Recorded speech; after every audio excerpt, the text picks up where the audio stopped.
मी भांड घेऊन आलेच.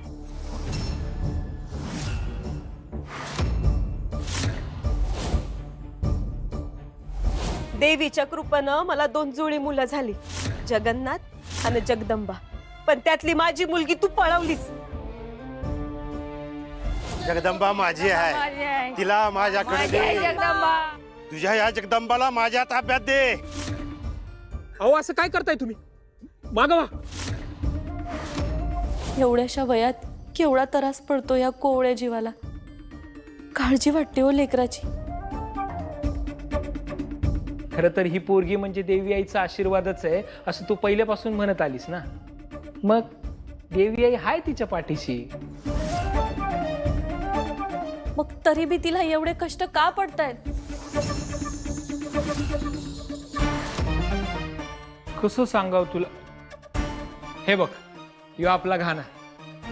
आता आधी आपल्याकडे बैल नव्हता तेव्हा मला कष्ट पडायचे, आता बैलाला कष्ट पडतात.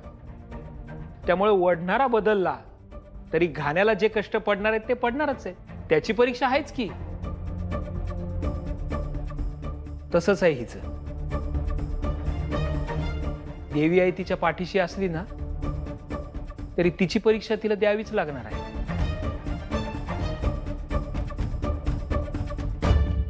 माझी लेक म्हणून तिला काही बी त्रास होऊ नये असंच वाटणार ना मला. तिचं बालपण तिला आनंदात जगू दे, आणखी काही वर्ष खेळू दे, बागडू दे. आणखी थोडी समज आली, ताकद आली तर घ्यावी देवी आहे ना तिची परीक्षा. कोण नाही म्हणलंय वय. एवढ्याशा जीवाची तगमग बघवत नाही हो मला.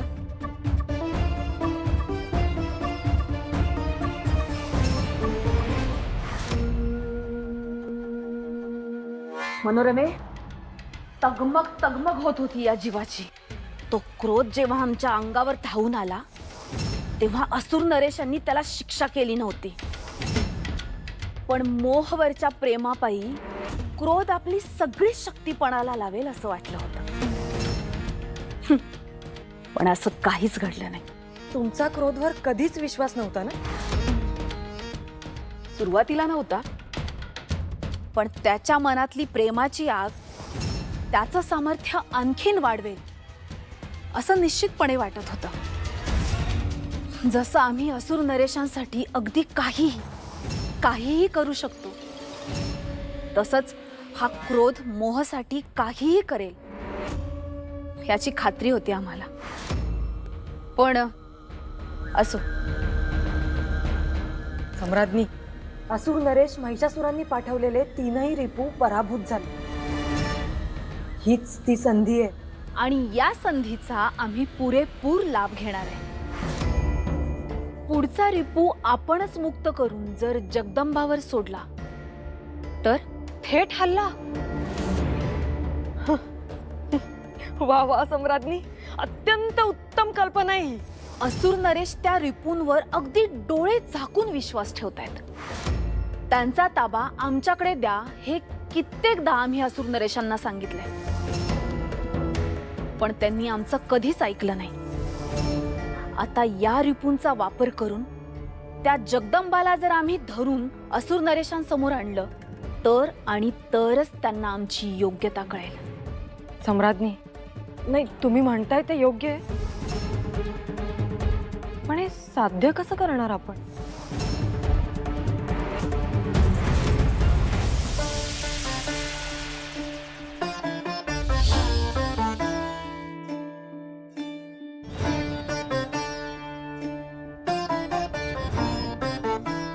तुळजा, अशी अचानक आलीस? म्हणजे मनात नक्कीच काहीतरी इच्छा आहे? हो, आम्हाला काहीतरी मागायचे, परंतु आमच्यासाठी नाही, जगदंबेसाठी. जगदंबा तर तिचं काम उत्तमरित्या बजावतीये. माया, मोह, क्रोध यासारख्या बलाढ्य रिपूंना जगदंबेने सहजरित्या पाणी पाजलं, त्यांच्यावर मात केली. हो, परंतु त्यात तिची खूप ऊर्जा जाते आणि म्हणूनच आम्हाला तिच्यासाठी विराम हवाय. विराम? हग तुळजा, जगदंबा तुझा आणि आमचा अंश आहे, तिला विरामाची गरज नाहीये. अहो, जगदंबा मनुष्य रूपात आहे आणि लहान आहे, पण मनुष्य रूपात तिच्या शक्तीला आणि तिच्या सामर्थ्याला मर्यादा आहेत. आम्हालाही ह्या मर्यादांची कल्पना नव्हती, परंतु जेव्हा गंगाईच्या बोलण्यातून आम्हाला ही चिंता जाणवली, महिषासुराचा अंत करून विश्वाचं रक्षण करण्यासाठीच आमच्या अंशातून जगदंबा तयार झाली. जगदंबा लहान बालिका आहे, परंतु तिची अवस्था आणि तिला होणारा त्रास याची आम्हाला जाणीव नव्हती. गंगाईच्या आईपणानं आम्हाला साथ घातली आणि त्यातून जगदंबाच्या व्यथा आम्हाला समजल्या. तुळजा, नेमकी तुला काय अपेक्षा आहे? ही सगळी किमया आहे त्या पट्टी ग्रंथाची. मनोरमे, हा पट्टी ग्रंथ एकदा का आपण हस्तगत केला तर आपल्याला सगळ्या गोष्टी साध्य करता येतील. पट्टी ग्रंथ कुठे आहे तो? नाही म्हणजे तुम्हाला याची काही कल्पना आहे का? तो शोधायला हवा. महालातीलच एखाद्या गुप्त ठिकाणी असेल तो.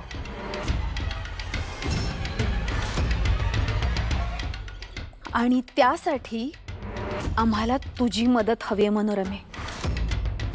आम्ही सम्राज्ञी आहोत, त्यामुळे अशी एखादी वस्तू कुठेही शोधत फिरू शकत नाही. आमच्यावर संशय घेतला जाईल.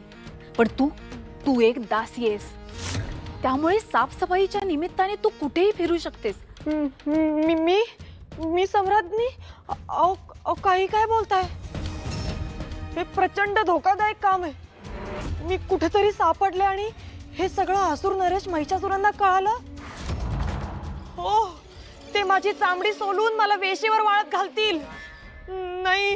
हे बघ, पण हे काम केलंस तर तू या पट्टराणीची पट्टदासी होशील, लक्षात ठेव. आणि त्यासाठी तुला एवढा धोका पत्करावाच लागेल. अहो, आम्हाला वाटतं काही काळ जगदंबाला आराम मिळायला हवा. तिला आराम द्यायला गेलीस तर तो फार काळ टिकणार नाही. जगदंबाच्या बाललीला ह्या तिच्या प्रारब्धात सटवाईने तुझ्या साक्षीने लिहिले आहे. त्यामुळे जर हे संकट तू परतावून लावू शकलीस तरीही हा विराम अगदी अल्प काळासाठी असेल. तसंही चालेल. हा अल्प काळही तिच्यासाठी मोठा दिलासा असेल. त्यात ती मनसोक्त खेळू बागडू शकेल, तिचं बालपण अनुभवू शकेल. पण त्यासाठी तुला काय करावं लागणार आहे याची तुला कल्पना आहे ना? तुळजा, त्याची किंमत सुद्धा किती मोठी आहे हेही तुला माहिती आहे. हो, मोहमुळे जेव्हा गंगाईच्या आईपणाची परीक्षा घेतली गेली तेव्हाच आम्हाला जाणवलं, आई ही कधीच स्वतःचा विचार करत नाही, जिंकायचा किंवा हरायचा विचार करत नाही. ती फक्त विचार करत असते त्या आपल्या लेकरांच्या भल्याचा. हे जग आम्हाला आई म्हणतं आणि म्हणून आम्ही त्यांचा विचार करतो. पण जगदंबा तर खरोखर आमचाच अंश आहे. आम्ही तिच्यासाठी काहीही करायला तयार आहोत. मग त्यासाठी आम्हाला कितीही त्रास झाला तरी चालेल.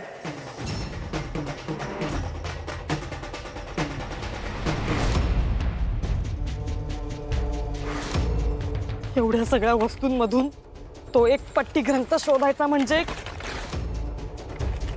गवताच्या गंजीतनं सुई शोधण्यासारखं आहे.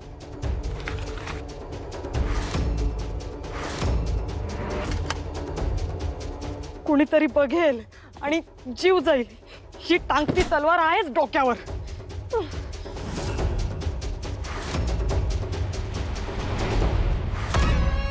जा आणि असुरकुळाचा विनाश ओढवून घे. माझा सल्ला डावलून जाशील रागाच्या भरात तर असंच होईल. महिषा, तुळजालाही हेच हवंय. यासाठीच बालिकेचं रूप घेतलंय तिनं. मी कोणालाही घाबरत नाही दिती माता. ती हातभर पोरगी, ती एवढीशी चिमुरडी, ती माझा विनाश करेल असं खरंच वाटतं आपल्याला? असं अजिबात नाहीये महिषा. आम्हाला तुझ्या सामर्थ्यावर पूर्ण विश्वास आहे. तू त्या छोट्या जगदंबा समोर गेलास तर संतापाच्या भरात तू केलेला एक वार तिला कायमचं नष्ट करू शकतो. पण जगदंबाचा विनाश म्हणजे एक प्रकारे तुळजाचाही विनाश. मग तुळजाला राणी बनवण्याचं तुझं स्वप्न धुळीला मिळेल. 3 षड्रिपूंचं पुढं काय झालं हेही आपल्याला कळलेलं नाहीये. आणि तशीच अवस्था आपलीही होईल.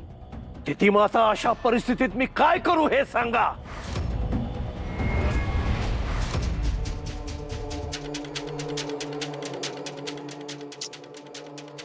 सगळीकडे शोधून झालं, काही हाती लागलेलं नाही.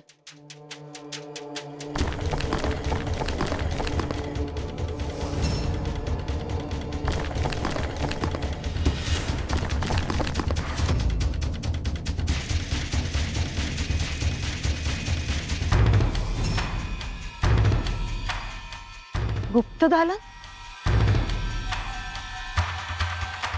असुर नरेश महिषासुरांच्या महालात अनेक गुप्त दालनं आहेत हे फक्त आजवर ऐकलं होतं. आज प्रत्यक्षात पाहते. मनोरमे, तो पट्टी ग्रंथ नक्कीच या दालनात असणार. तुझं नशीब नक्कीच उजळत आहे की काय?